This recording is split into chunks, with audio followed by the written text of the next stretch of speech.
Vous savez à quel point je suis passionnée de psychologie et de comprendre les schémas d'attachement, etc. Hier, j'ai regardé la série Brigitte Bardot sur Netflix. Je ne l'avais pas encore vue. Et j'ai été vraiment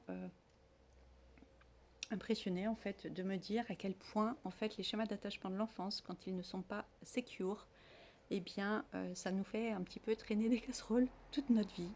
Et on se dit c'est quand même incroyable, cette nana Brigitte Bardot, qui est peut-être la plus belle femme du monde, qui pouvait avoir tous les hommes qu'elle voulait, qui était d'une beauté mais absolue, aussi bien dans son visage, euh, dans son unicité, euh, de son corps, etc. Bon, je ne savais pas qu'elle avait été autant malmenée. Je pense qu'elle a été autant détestée qu'elle a été aimée, malheureusement, pour elle. Mais c'est incroyable à quel point, juste, entre guillemets, les insécurisations de l'enfance, je ne sais pas si ça se dit d'ailleurs, les insécurités, au niveau de nos profils d'attachement, stressée, angoissée, on le voit bien, hein, qu'elle a des angoisses, qu'elle ne supporte pas de rester seule, qu'elle a toujours besoin qu'on reste avec elle, qu'elle a besoin d'avoir un homme dans sa vie, qu'elle a de la dépendance affective. Je serais intéressée de faire sa numérologie, mais bon, je ne sais pas si ça peut se trouver, sa date de naissance, oui, mais tous ses prénoms, noms et tout le reste, je ne sais pas, peut-être que ça peut se trouver. Ça doit être assez intéressant parce que on se dit, mais mon Dieu, comment c'est possible, le regard qu'on a sur soi, comment il peut être autant déformé, un petit peu comme Marilyn Monroe, hein, mais différemment, mais des femmes qui ont eu tout et qui ont été si malheureuses, et qui se sont senties si incomprises. Tout ça, on le voit dans les thèmes de numérologie, avec les nombres, en fonction des nombres. Mais c'est vrai que j'ai trouvé ça intéressant au niveau du récit et de comprendre. C'est vrai que la notoriété parfois n'a pas que du bon. Ce besoin d'être avec les autres, d'avoir toujours un homme avec soi, et à quel point, quand on a eu une enfance pas maltraitante, hein, elle n'a pas été violée, elle n'a pas été battue, mais simplement d'avoir des parents qui ne l'avaient pas trouvée belle, reconnue. Je pense qu'elle avait une blessure de rejet énorme, une blessure d'abandon énorme, avec la dépendance affective. À quel point quand tes parents, dans une éducation sévère pour une enfant qui est différente, c'est catastrophique. Et on voit bien dans le film au début, quand sa mère dit d'elle qu'elle est moche, heureusement qu'elle a son autre fille plus jeune, la cadette, qui est plus belle. Et à ce moment-là où elle a ses bagues et ses lunettes, et alors que ça deviendra la plus belle femme du monde. Et pour elle, le symbole de la féminité et d'être une belle femme, c'était sa mère, en fait. Et comme elle ne lui ressemblait pas, eh bien, c'est quand même incroyable. Ça, vraiment, ça peut détruire des gens, et ces schémas d'attachement vraiment de l'enfance se guérissent, hein, voilà, et c'est possible. Bon, il faut vouloir, bien sûr, les guérir. Et c'est incroyable le nombre de fois où elle a voulu se suicider, en fait, où elle a voulu en finir avec la vie parce que c'était trop intense pour elle. Peut-être qu'elle était aussi hypersensible, hein, parce qu'en général, quand on est très très proche aussi comme ça des animaux. Mais voilà, j'avais envie de vous partager ça. Je ne sais pas si vous l'avez vu ou pas, le téléfilm, si vous avez envie de me partager, si vous l'avez vu, votre avis, si vous avez aimé ou pas, ou au-delà de son histoire, bien sûr. J'ai trouvé ça passionnant, et c'est vrai que je me suis reconnue dans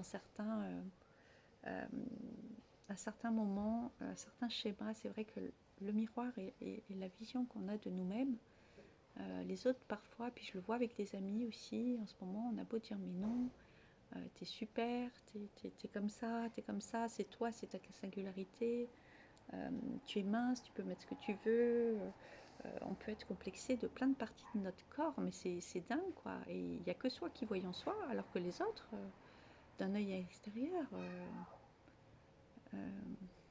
souvent c'est le regard qu'on a reçu de nos parents en fait, dans le petit âge, dans la petite enfance, et jamais j'aurais pensé que ça pouvait être aussi important, que ça pouvait avoir autant d'impact.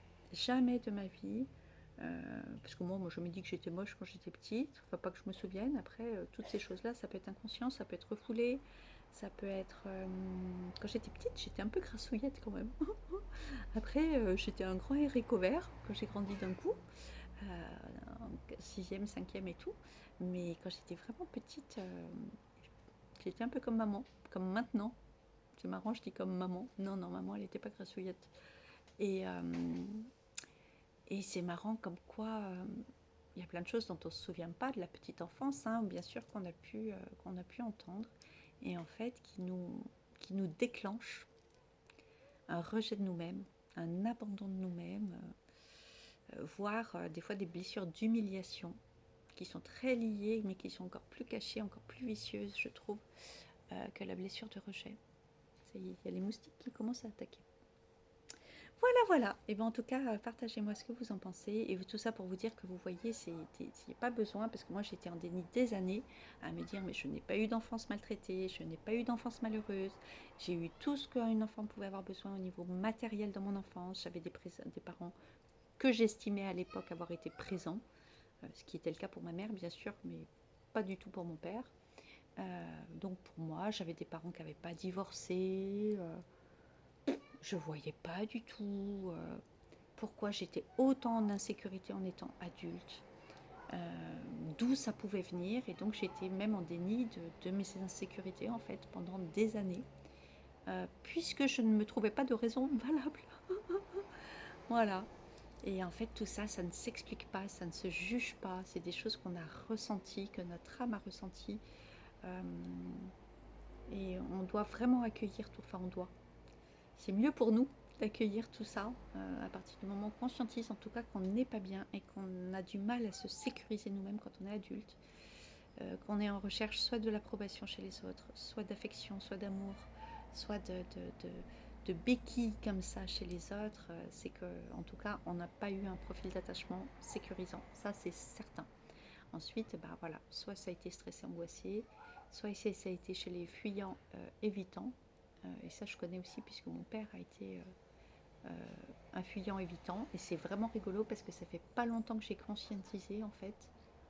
Euh, parce qu'on disait oui, il était un peu égoïste, il était un peu personnel, tati tata, les hommes de son époque étaient comme ça, ici et là. Et en fait, non. J'ai repensé et ça fait pas longtemps que je l'ai intégré et compris. C'est vraiment incroyable. Et j'ai attiré beaucoup d'hommes comme ça aussi, qui ne prenaient pas leur place, qui ne voulaient pas cette place-là dans la famille, qui étaient là sans être là, qui n'étaient pas disponibles. Et c'est vraiment intéressant, ces schémas d'attachement. Je fais un gros travail là-dessus encore, avec le transgénérationnel en ce moment. Et ça n'a pas l'air, mais nos sensations de ne pas se sentir légitime, de ne pas arriver à prendre sa place, sa juste place en fait, au bon endroit, hein, pas avec des personnes qui ne veulent pas de nous. Voilà. Bah, c'est pas si facile que ça, hein. Voilà. Est-ce que vous aussi ça vous parle? Est-ce que vous aussi vous avez été un petit peu dans des cas comme ça? Racontez-moi. Bisous du cœur. Bisous, bisous. Prenez soin de vous.